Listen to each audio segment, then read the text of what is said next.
কিন্তু তিনি সংবিধানের ত্রয়োদশ সংশোধনীকে যুক্ত করে সাংবিধানিক পদ্ধতিতে, নির্বাচনের পদ্ধতিতে জনগণকে সাথে নিয়ে সংকটের সমাধান করে ক্ষমতা থেকে স্টেপ ডাউন করলেন।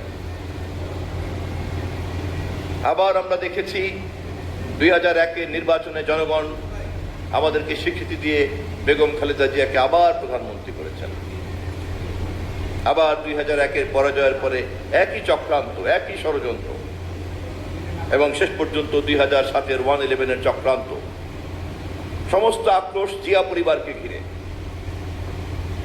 শহীদ জিয়ার মুক্তিযুদ্ধের ঘোষণা, শহীদ জিয়ার রাষ্ট্রনায়কোচিতভাবে দেশে বহুদলীয় গণতান্ত্রিক ব্যবস্থাকে দাঁড় করানো, স্বনির্ভর বাংলাদেশকে তুলে ধরা, মধ্যপ্রাচ্য সংকটে তার ভূমিকা রাখা, আন্তর্জাতিক অঙ্গনে বাংলাদেশকে চীন সহ নতুন নতুন বন্ধু জোগাড় করা, এক নতুন বাংলাদেশকে তিনি উপহার দিয়ে গিয়েছেন।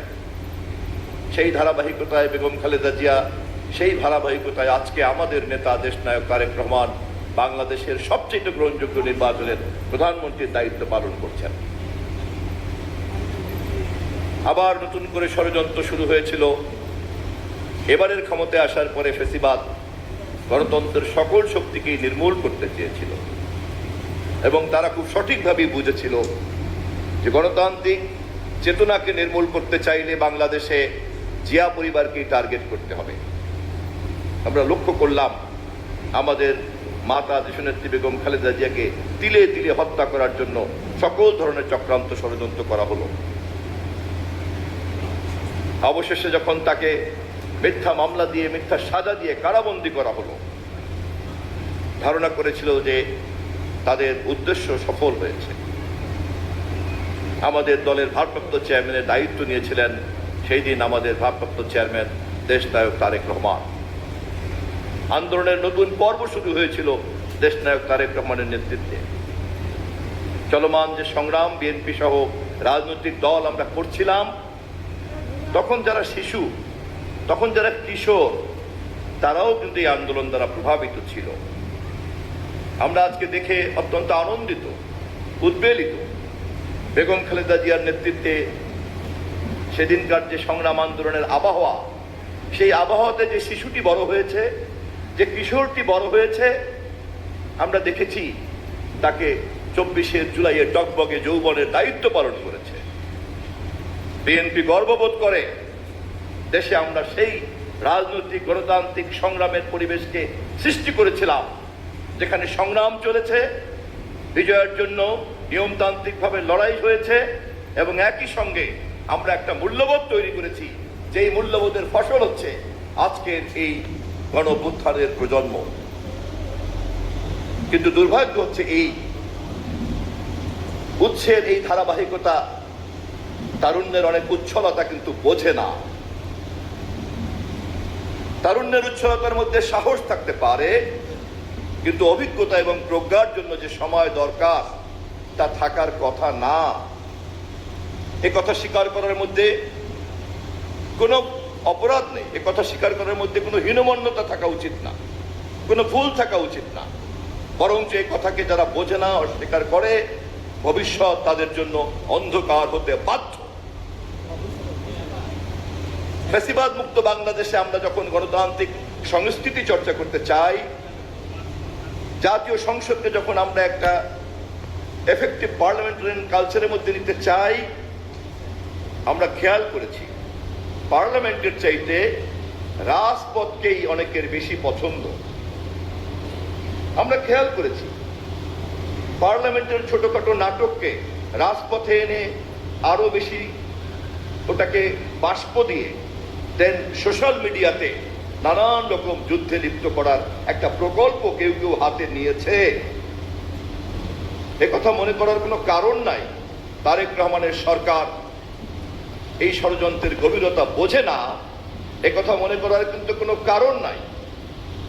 একথা ঠিক, আমরা বুঝি বলেই কিন্তু আমরা দায়িত্বশীল আচরণ করি, আমরা বুঝি বলেই কিন্তু আমরা অভিভাবকের ভাষায় কথা বলি, আমরা বুঝি বলেই কিন্তু আমাদেরকে গঠনমূলক সমাধানের কথা চিন্তা করতে হয়।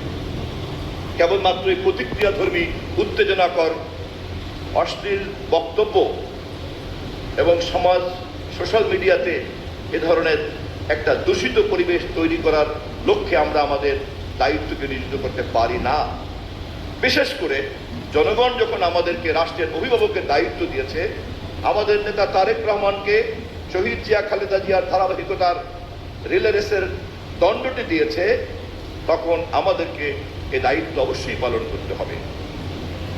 সে কারণেই আমাদের নেতা তারেক রহমান আজ পর্যন্ত কিন্তু কোনো আত্মকেন্দ্রিক ব্যাখ্যা আন্দোলন সম্পর্কে দেন নাই। এই কৃতিত্ব জনগণের, বরঞ্চ তিনি ভারপ্রাপ্ত চেয়ারম্যানের দায়িত্ব নিয়ে যখন আন্দোলনের প্রধান সেনাপতির দায়িত্ব নিয়েছেন, 1000 মাইল দূর থেকে তিনি ধীরে ধীরে ধীরে ধীরে আন্দোলনকে বিভিন্ন পর্বে প্রবেশ করেছেন।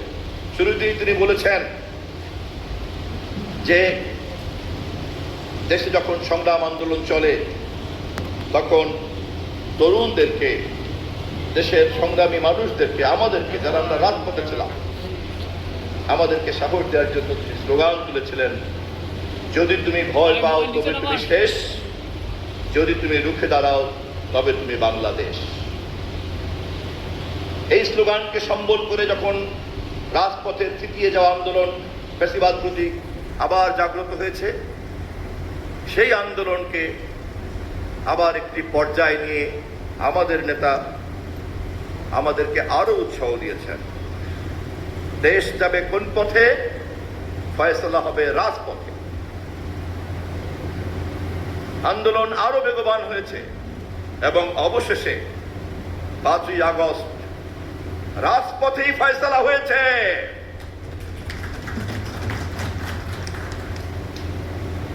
এবং রাজপথে ফয়সালা হওয়ার দিন প্রমাণ হয়েছে। বুলেটের মুখে বাংলাদেশ, ফ্যাসিবাদের দিন শেষ। এখন আমরা সেদিন জাতীয় নির্বাচনের জন্য অপেক্ষা করতে শুরু করলাম। 5ই আগস্টের পর থেকে এই নির্বাচনকে নিয়ে নানান চক্রান্ত, ষড়যন্ত্র, আবার সেই একই দৃশ্য, জনগণের ভোটের ক্ষমতা জনগণকে না দেওয়ার জন্য নানান মহলের নানান চক্রান্ত। খুব দুর্ভাগ্যজনকভাবে আমরা লক্ষ্য করেছিলাম রাষ্ট্রের দায়িত্বশীল ব্যক্তিরা পর্যন্ত জাতীয় নির্বাচনের বিরুদ্ধে চলে গিয়ে কথা বলেছিলেন। সেদিনও আমাদের নেতা তারেক রহমান লন্ডনে অন্তর্বর্তীকালীন সরকারের প্রধান ডক্টর ইউনূসের সঙ্গে বৈঠক করে 12ই ফেব্রুয়ারির নির্বাচনের তারিখ যে শান্তিপূর্ণভাবে ঠিক করেছিলেন, সেটাই ছিল একমাত্র সমাধান। সকল ষড়যন্ত্রের অবসান ঘটেছে। 12 তারিখে নির্বাচন হয়েছে।